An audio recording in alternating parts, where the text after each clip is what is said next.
Welcome to the Meta One Coin Report, exploring the world of private digital currency through the eyes of human rights and empowerment of humanity. Here's the host of the Meta One Coin Report, Leanne Carroll. Welcome to the Meta One Coin Report. This is Leanne. Today's podcast is extra special. We're bringing you a mega manifester, a mover and shaker, a core component of Meta One Coin Trust founding. She's an original collaborator of Meta One, and she's the glue who brought people and resources together. She's assisted in managing the Meta One project. Her presence cannot be understated, and she is joining me today on this podcast to share her journey with Meta One and her inspired vision for humanity. She's a dear friend. I'm super excited to have her with me today and to be able to catch up with her. Please welcome Wanda Ironheart. Hi, Wanda. Welcome to the program. Hi, Leanne. Thank you for having me. Well, you're welcome. It is such a privilege and a pleasure to have you on the show today. And I wanted to share your energy, your vision, and your gifts. Tell me a little bit about yourself. Well, my given name is Wanda Ironheart. And my father, I'll tell you a little bit about my Native American background. My father was born on a reservation in South Dakota. It's called the Cheyenne River Reservation. Some of our lineage includes Chief War Eagle, Joseph Good Cane Milk, Katie Thunderhorse, and Johnny Standing Bear. So when my dad came here to Fort Worth, he was looking for work, him and my uncle Johnny Standing Bear. But my dad fell in love with Fort Worth, the cow town, and just Texas. You are a very powerful healer and magician. I love to call you a magician because you are powerful manifester, and your magic is powerful. And I love the story of how you began your healing journey. Can you share that with me? Or Sure. Well, it started, I didn't grow up, on the reservation or, around my relatives. I just had my dad, and my dad never talked about anything. So the first inkling that I had, kind of the ignition of my magical journey, I was sick and I had a real bad gallbladder, and my husband at the time was a truck driver, and he was gone out of town, and I was real sick, and my dad said, well, we need to go take care of this. He took me to the hospital, and I had a 3-day stay in the hospital. And so he said, well, look, don't go home, come to my house and I'll take care of you. And so I did, and it was around Christmas time, and we had got there from the hospital, and I needed some medicine, some prescriptions filled. And he told me, he said, well, I got some bad news for you. I had bought him and my sister puppies, Rottweiler puppies for Christmas. And he said, well, your sister's dog that you got her got parvo and died. And he's like, he walked outside and got the dog that I had given him, and he goes, and I hate to tell you, I know you're sick in the hospital. He's like, but the dog you got me is sick. So he brought it and he put it in my arms, and it's a little cute puppy. And I picked her up and she just fell over. She was foaming at the mouth, and you could tell she had the parvo too, or something was going on. She was sick. And so he left to go get my medicine, and I'm sitting there thinking to myself, wow, I spent all this money for this dog, to make my dad happy, and here she is, sick. And I was like, no, this ain't gonna happen. And so, not knowing, I've never done any kind of spiritual work, any kind of healing, I was totally in the world, totally programmed and clicked in. So I started doing my hand in a circle. I had the little dog upside down on its back, doing my hand in a circle and like making a motion like I was pulling stuff off. And then I opened its little mouth, and I would just blowing in its mouth, and I just had my hand over it, doing like if somebody's doing Reiki, like doing energy. And then I look up, my dad's standing at the doorway, and he goes, what are you doing to my dog? And it was kind of funny and awkward because I was doing all this weird looking stuff. And I said, well, duh, I'm trying to make the dog live. And then this weird face came over him, and he said, you know, I knew that since you were little, that you had the gift. If anybody followed that lineage of all those great medicine men in our family, it was going to be you. You've been, intuitive, and you've been like really an empath. And I kind of didn't know what he was talking about, but, I was receiving it. And so he started talking about his relatives and how powerful they were. And when he was a little boy, some of the miracles that he's seen. And it really kind of got my interest. So, long story short, the little dog lived. And that was this silent, thing between us, that he would grin and he would call it his little magic dog, his little miracle dog. And it ignited in me a part of me that had been asleep until he spoke those words on me. So that's kind of how it started. That's such a beautiful awakening moment to show you your power. And that began a healing journey for you. You learned how to heal. You took classes, and you went and you did fairs, and you really sharpened your skills. And then you went on to teach classes. And your healing really evolved from there. And now you are a very practiced, very skillful, very powerful healer and manifester using ancient techniques that you have in your DNA from your family. Yes, I have a beautiful eagle wing that I have as one of my tools, and I have a beautiful turtle rattle with the elk bone handle. My cousin gifted me because of the charity work that I do. What I do is I take used clothes, shoes, kitchenware, furniture. I rent out U-Haul, and I've been doing that for like 8 years. 4 years to one reservation, which was the Cheyenne River, and then 4 years with the Pine Ridge with my cousin. And so I've like really got involved in it. But for my good works, they gifted me a beautiful star blanket that I treasure, and also a golden eagle feather, which that's the highest that you can go is the golden eagle, by the way. And I cherish that, and I use it in my grid works and my healing as well. But yes, I do have wonderful tools, Native American tools. Amazing, amazing. So how did your journey begin with Meta One? Well, a few years back, I had a buddy, and he was into the secured party, unplugging from the system. And he was at my house, and I was at a fair. And then when I came home from this psychic fair, and I was still pumped up from energy, great people in need. And that's when I shine the most, is when I'm helping. And I came home, and there's Robert, and he's in my living room.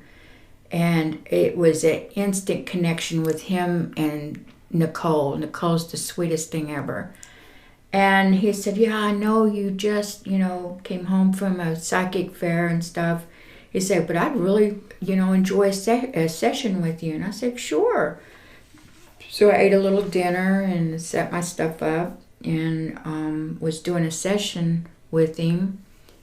And immediately getting into his energy, I knew just from talking to him that he was divinely, my relatives, we call it when you mate with star people, that's where you get your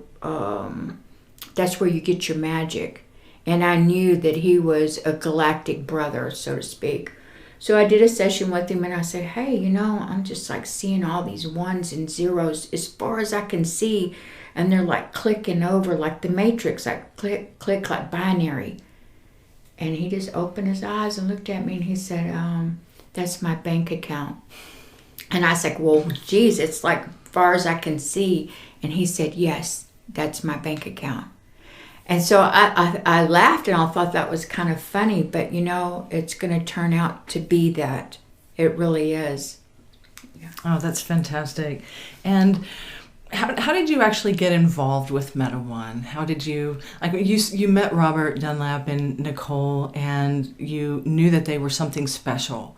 And the secured party creditor process and what the work that Robert did with your friend sort of evolved into a coin or a... Tell me how the project evolved from the beginning. Well, it started out as an idea of cryptocurrency, and he's brilliant. I mean, he can...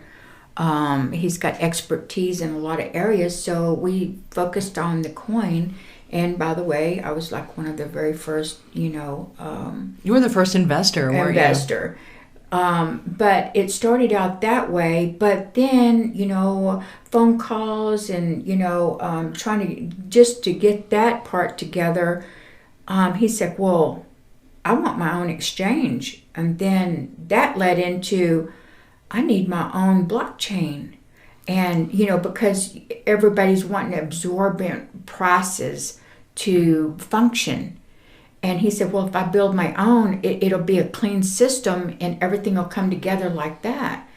And so I've seen him go from the cryptocurrency, blockchain, and then the exchange. And now we're putting the last part in, which will be a banking system. So we call it metanomics. But I've seen him from the ground up create. He's had the vision, and it's been this really sophisticated, just badass vision. And everybody else is having to rise to catch the energy of that vision. And it hasn't been easy because people can't think globally. They're thinking like statewide instead of, galactic, where he's in the, you get what I'm saying?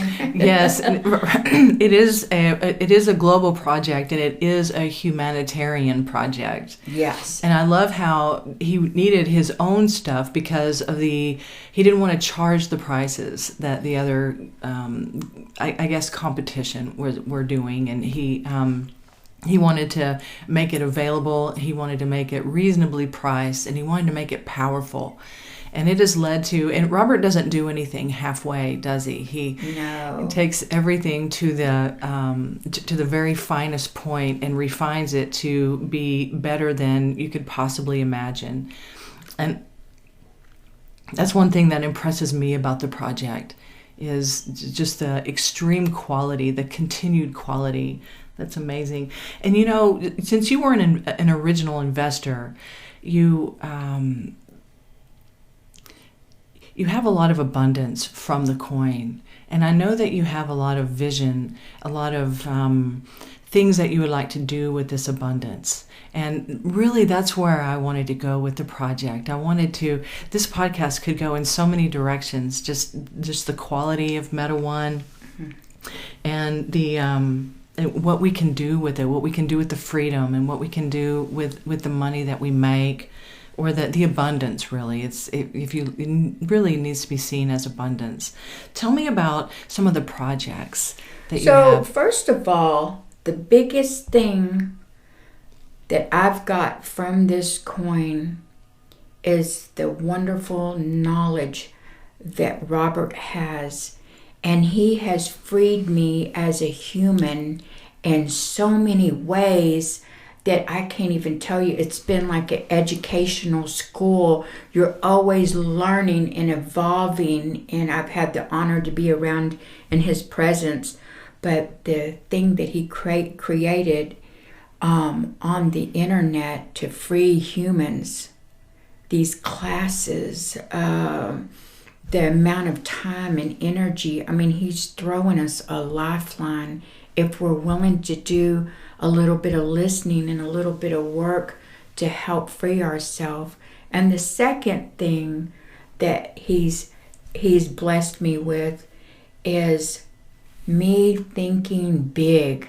I'm thinking big. I'm not talking about handing, my Native Americans, some money or or something little like that. I'm talking about a project that has like a system involved, like hydroponic, gardens and self-sustaining things. All the people in the coin have wonderful humanitarian projects, and I've learned so much from them. And I'm thinking big for my people, not just taking them some clothes, some shoes. I'm talking freeing them up. They're already a sovereign, and freeing them up. The treaties that the U.S. government broke, starting there, some paperwork. I'm just saying, I got some big, big ideas for them. That's very good. You really do. And a lot of it has to do with change at the core level and having the resources and supplies that they need, and sharing your vision for the freedom of not only the Native Americans, but for all of humanity. I have a cousin that I work side by side with, and I thought that I would bless y'all with a call to him in a minute, because he has been, when I take all the donations to him, he makes sure they get handed out. And he was telling me a story. I had somebody, get a divorce and move, and they just brought me tons of clothes and shoes and stuff. And sometimes I feel like I'm not making a difference, but he always makes me feel like I am making a difference. So the story goes, this neighbor of the person that got a divorce, he's seen what we were doing, and he's seen my husband go pick it up. Al flies with Hawk. He's seen him picking the donations up, and so he put some in too, and they were all like size 15 shoes. And, they lived in a nice area, and the kid that donated this had like 6 pairs of Nike, really nice, but they were huge shoes, huge jerseys, huge, clothes. And Larry calls me and says, I just want to bless you with this story. And he's like, that bag of donations went to our star basketball player, and he's extremely poor. And those shoes, the kid just about cried, said, do you know how much these shoes cost? Oh my God, there's 5 pairs. And, everything was just perfect. So that's the kind of thing I like to hear, and I am making a difference in some little Lakota boy's life.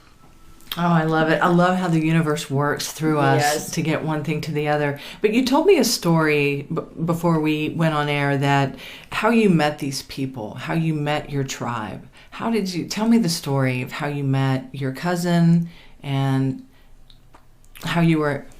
Well, my father passed away, and we're taking him home to South Dakota because he's in War Eagle's plot in Greengrass. And so it's very important to the Lakota to keep their lineage and keep like tombstones and keep track of us, right? Because we all have a number because we're enrolled. So I made arrangements to take him there. And I put an ad in the newspaper and said that anybody that's his relatives in that area that wishes to come or wishes to contact me, here is the contact info. And I couldn't believe the people. There was just a few people, but they were important people that showed up to my dad's funeral. And I even had relatives that did some drumming when we were putting him to rest, in which he was cremated because we don't believe in polluting the earth. It was just a headstone we put on this beautiful land.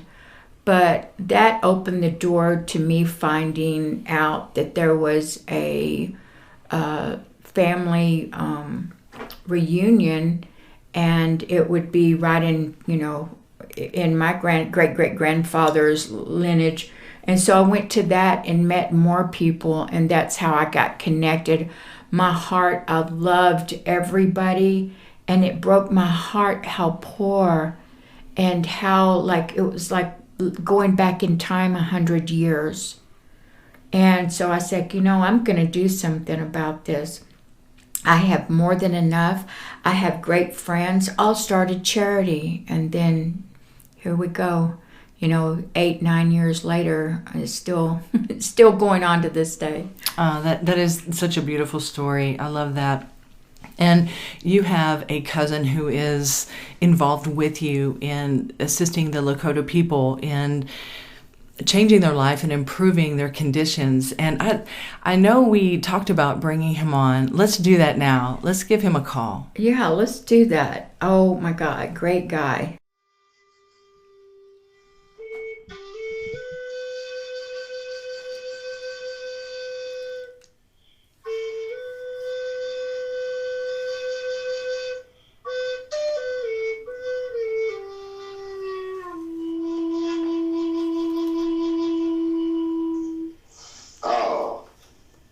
Hello, how are you? Thank you for joining the podcast today, and thank you so much for the beautiful flute music.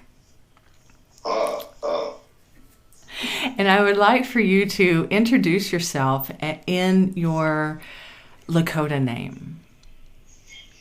Tiwa he toka he cha. Ichewi chasha.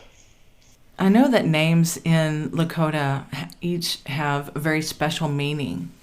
What does the meaning of your name represent? I guess I could.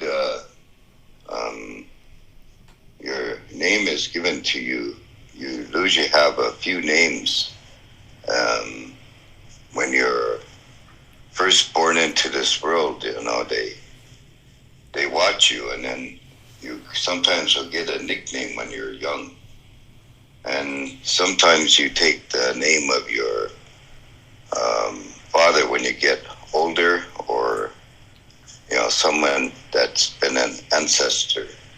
And then other times they'll give you another name. So the name I was given was Tioahe Tokahe Cha, which means puts their family first. And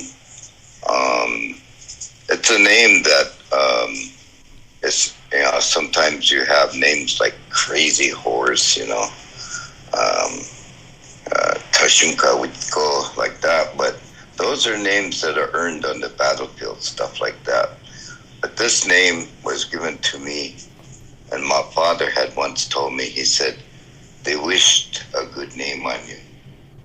Because as I said, Ichewi Chasha means we're humble men, And so in that perspective, as human beings, as a man, a Vichasha as a man, that means that, you're responsible for taking care of your family.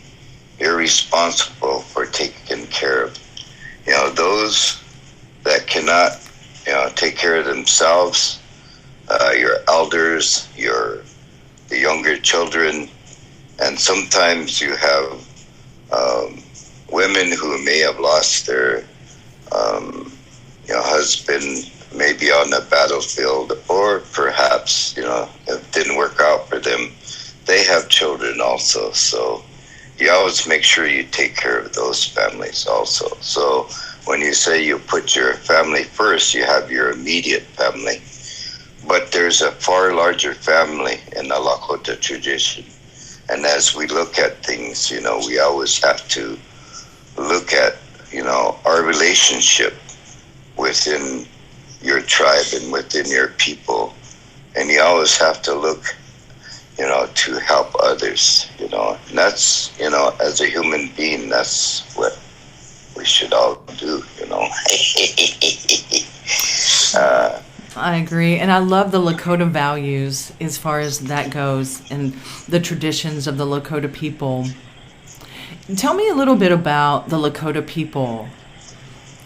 Maybe talk about the traditional ways and how you see the ways of the people have changed since they've been influenced by civilization, if you will.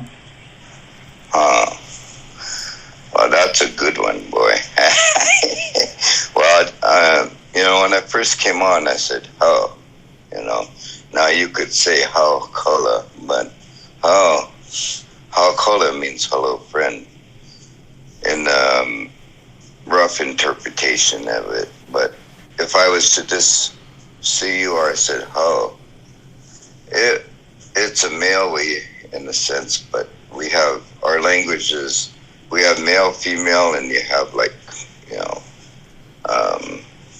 kids, they're learning to talk Lakota, so they pick it up quick because it's part of them, it's in them. And if I was to say how, it means it acknowledges you as a human being in all aspects, in the sense of, mentally, emotionally, physically, and spiritually. I just have to say that. And I acknowledge your existence, in all those ways without, having to say too much, in a sense. If I was to go as a man, and let's say there was a fire burning and there was 10 men around the fire. If I walk up, then I say, oh. And then, they acknowledge you back and you hear, oh. Now, in the, mainstream society, they might think it's Christmas, but we're just acknowledging each other as human beings. And with that, we become part of that group, all with one mind, and one spirit. And it's good, to be able to know the power of the language that opens doors to communications. And a lot of things are said, but you don't really have to say them, because you look at that person and you read them, or there's a sense of knowing, and it's really good. Our culture, the Lakota people, there are 3 Oyates. Now these Oyates, there's 3 different language groups. You have the Dakota, which is in the east part, like toward Minnesota. You have the Nakota, which are up toward Canada, up there in North Dakota that way. And you have the Lakota, which I'm part of. The Lakota people, there are 7 what we call Teton bands, and they're located on, there are, you have the, in North Dakota and South Dakota. So you have the Standing Rock, which are the Hunkpapa up in North Dakota. You have the Cheyenne River Sioux reservation that has 4 bands on there. You have the Sisapa, which are the Blackfoot. You have the Two Kettle. You have the Nobos, or the Sanzark, and you have the Minkoju. And then you have Rose Butters, as we call them, but the Rosebud Reservation. And those are, we call them Singchangu. And those means burnt tie. And then you have the Pine Ridge Reservation, which are the Oglalas, and that means scatters their own. So these reservations were once prisoner war camps, and it's what's left of the Great Sioux Nation of our original 1868 treaty. And everything west of the Missouri River, west toward Montana, Wyoming, and into Nebraska, and up into South Dakota there. That, including the Black Hills, are all part of the Great Lakota Nation, which we fought for, and we won in that 1851. We defeated the United States Army, and we had them and they, that was the first time the United States had been defeated, and they withdrew their troops. And the only other time was Vietnam. So other than that, our people have been tied to this land, and it vibrates through us. Wherever we say as a people, wherever we go, you're made from the dust where you're born, and from there you're a part of, everything around you. And so no matter where you go in this world, you're going to find that sometimes you get real lonesome to go home. And home is relative in a sense, but we found if we have a soldier going over somebody, you always try to put a small rock from a stone that's round or in the process of becoming round, and you put it in their medicine bag, and they have them take it with them, because there's times when they're out there on that battlefield, they can take that and they can hold it, and it restores the balance and the frequency in them, and it centers them. Our people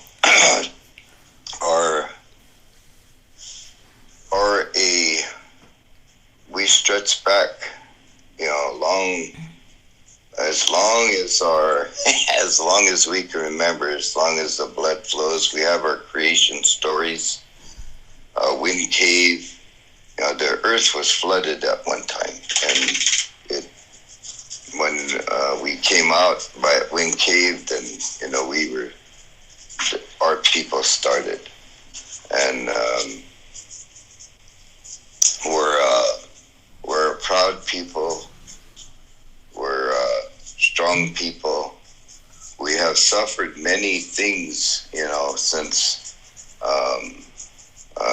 the immigrants came in and took over. Yes. And so we said, well, we share our land with you, but then they decided not to share, and decided, well, we like this stuff, like this place. And we didn't know in a way, you can't own the land, because we're only here for, a blink of an eye. But, we, from a Lakota perspective, we do not tell another person what to do or think, Each person is sacred. And because of that, you always respect that person in that way. And so, you don't tell them what to do or think. Each one adds their thoughts to the whole, so that each thought builds on the other until we get what we call a consensus. And that consensus is something that we all agree on. So whatever is agreed, if we have a consensus, it'll happen. And that's what we struggle with today sometimes, is to get that consensus. Because there's so many voices out there, Yes, and I heard you say warring a few times. I've always thought of the Lakota people as more of a peaceful people. When you're speaking of warring, are you talking about the settlers, or was there warring between you before then? We had different. Our territories are marked, and over time, each tribe had a territory, and so the Lakotas, we have a territory that is marked, these boundaries. So we followed the buffalo. So when the buffalo came in, we had what we called summer camps, and we had winter camps. Now these camps, people would stay there for a while, and after a while, the resources in the area will become less and less. So you don't want to destroy the area, so you always have these different camps that you can go to. So the warring part, we fought battles But mainly, in some ways, I guess killing on large scale did not, it may have happened, I don't know. But I know in battle, it was more honorable. When we went on a warpath, we went against the Crows, which were we're always at it. The Crows are a proud people also. They're good, good people. They're a strong tribe. But we would go, and in battle, it's more honorable to count coup on your enemy than it is to kill him. And so these battles we fought among ourselves, were for horses, women, things like that. Resources. We could, yes, and so you bring them back home. So it wasn't really about killing a person; it was about getting those resources. Okay. And and then when the settlers were coming in, the army came in ahead of them, and we fought battles with them, and those were actual wars. I mean, that was a battle of attrition. Okay. And so. Okay. Well, I know that you're very involved in building the Lakota communities back more toward their traditional roots and bringing harmony to the tribes, bringing harmony to the people and to the land. And I wanted to talk to you a little bit about some of the work that you and Wanda are doing together. Well, that starts in each heart.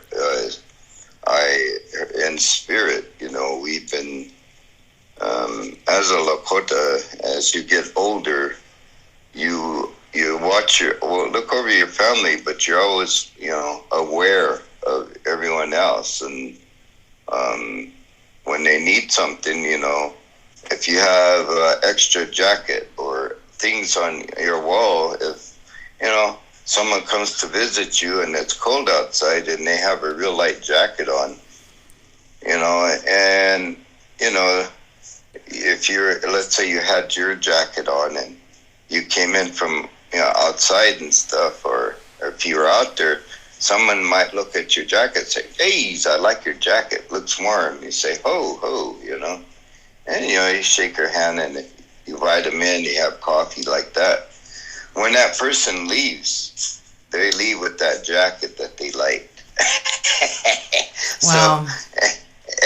So you gave, from your heart in that way, because, it's a way of helping each other. We might have their little light jacket and that becomes ours, if they gave that to us, and, I stay with, that it's good, So we watch out after each other. So that spirit, that's what I talk about. When I met Wanda, she came to us over here in the Southern Black Hills, and she had a U-Haul trailer, and it was full of things, from way down south down there. And she traveled a long way to give to her people, because her heart was there. And she had tried, I guess, to help another area, and it was kind of refused, So, we could feel her pain, and we looked at that, and we say, hey, we've been doing this for a long time, here. And so we decided, at that time our spirits met, as relatives, that blood runs in both of us. But when we looked at these things, we agreed that the things she brought could be given out into the community to whoever needed it. And we served the Pine Ridge Reservation because it's the closest one to us. But if we needed to go any other place and we knew there was a need, and we networked with the people, we could, help fill it there also. So that seed that she planted, we were working here before, and we work with other, people and districts out there, and even in our own local community, there's many natives here. that need help. So, it's a process. It's a trust thing, because people in our way, if you need it, when you come, if you have something, like I said, in the old days, we say, "Oh, huh, hey, Leo, I like that." Like you said, if it was a code or whatever it was, because someday you might be in that same place. That's true, and that's sort of the hoop of life that you were talking about in our conversation earlier. And it's really, the work that you and Wanda are doing is really more about restoring harmony to the Lakota people, and the ways that harmony is restored to the Lakota people can also be ways that harmony can be restored to humanity and ultimately the earth. Yes. The harmony that you talk about, there's a past, culture, as we say, there's a present and there's a future. And we're in the present. And so that is reality. Okay. So when we look out there, what I see now is the younger people that are starting to come up. And there's a lot of hope. And that's a hope we have to have, not only for the Lakota people, but for this nation and for this world as a whole, that they're stepping up and they're helping to organize, and there's a lot of really smart, good people on our reservations that want to help. There's a lot of programs, but like I said, you can't tell another person what to do out of respect for them. And so if they choose to add something to themselves that, would hurt them, we can, And you're helping. Well, I just wanted to interject too. You're helping rebuild the stability and the spirituality, the culture, the self-sufficiency, so that the people can.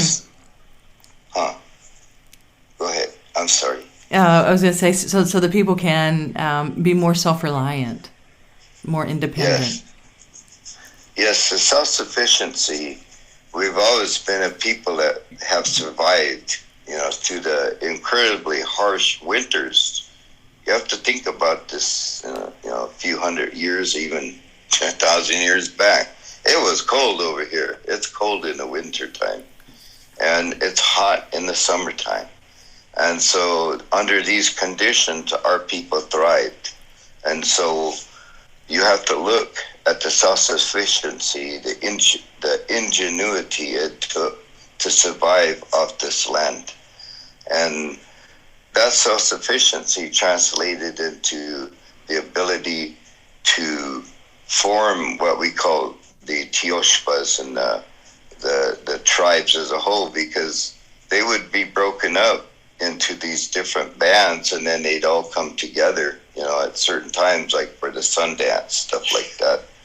And in times of important things, all our people would come together. So establishing that traditional mindset. I know when I first moved to Pine Ridge, my father-in-law, he was a Tokala, we call him. He was a man that people would go to, and if they had a need, they'd tell him what it was, and he would sit there, and then we're younger men, so he wouldn't have to say nothing to us. If they needed a load of wood or if they needed something done, he'd just look at you, and you got up and you left and got in your vehicle and maybe grabbed a couple of your cousins and you're rolling, and you took care of that need that you heard that elder or person asking him for. And so they knew that they could go there and they could get help. And that's a traditional way, within our areas, that we're able to, that respect for tradition, that respect for, each person, but sometimes you have a person that can assist and help. and direct those resources to where they're needed. A chief, if you looked at a chief, his tent, they always said, had the kind of dirty marks as you're going in, because people would come to him when they're hungry, and he'd feed them. And when they left, sometimes when you're getting yourself out of that teepee, your hands might be a little greasy or whatever. Meant you really ate good, and it would be that way. So the more you have as a Lakota, the more you can give. That's how you look at it. So it's very supportive. It's a very supportive community. Yes, and that's what we're striving for now, because it exists in different areas, but there are some areas where our people back in the 60s, we all lived on our own little individual. We had like allotted land, so everyone kind of had their own place. They had, they had their, family, what we call Tioshpas there, and it was a group, and they all kind of helped each other like that. And then the government put them in these housing, and they put them in these clusters. So, and they moved them off the land, and because they wanted to use that land for something else. They wanted to get people off the land. And so that created a situation for us where before we were independent, we were self-sufficient, and we helped each other to where we had we went back to like in an area where there's support there, but it creates an issue. If you have a lot of people together and if there's no jobs and things like that, it creates a problem, sometimes. Yeah. And so we want to restore that self-sufficiency by, let's say, growing vegetables, learning learning how to, well, they already know how to do it because a lot of them grow their own vegetables.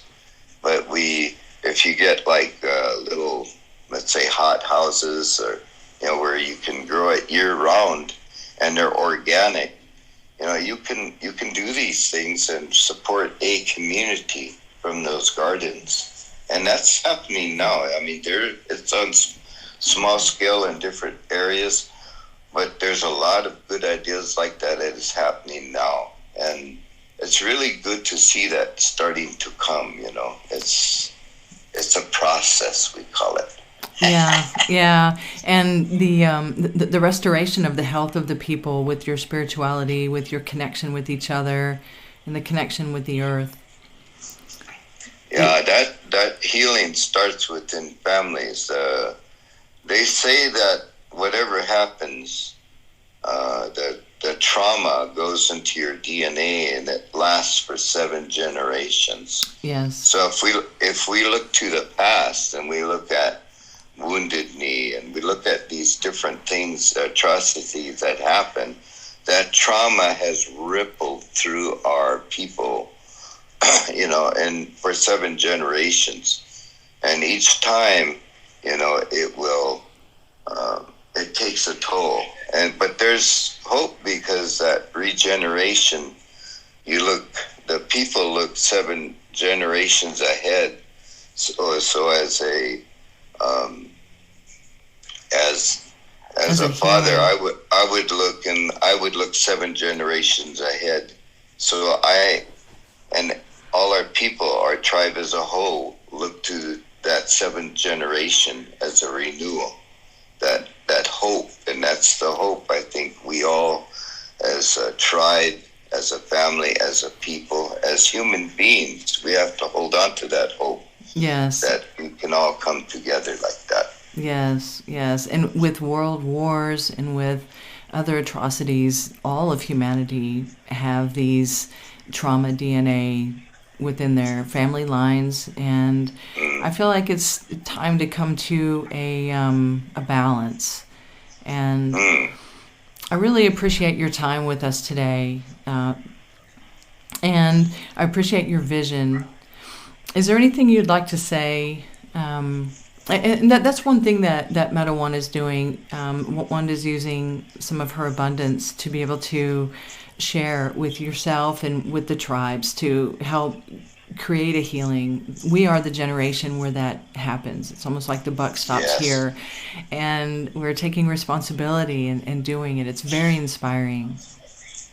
Yes, and it's what's really what I look at as what you're doing there is it's your stated vision, you know, and most things it's about, you know, the profit and get more and more, and whereas that vision that you have is you know, inspiring in many ways. You know, it's freedom on many levels.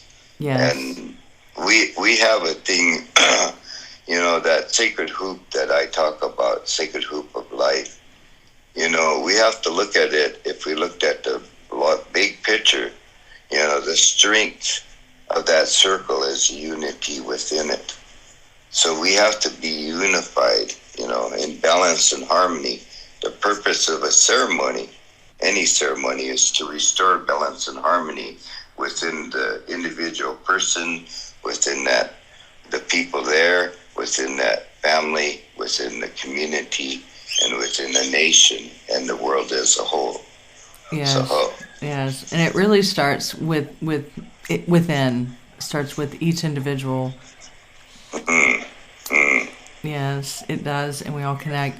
Well, thank you so much for joining us today, and I look forward to talking with you again and seeing how your projects work out and how the people begin to thrive again from the work that you're doing. Thank you so much for all of your efforts, your connection with Wanda, your vision, and all that you do for not only humanity, but your people as well.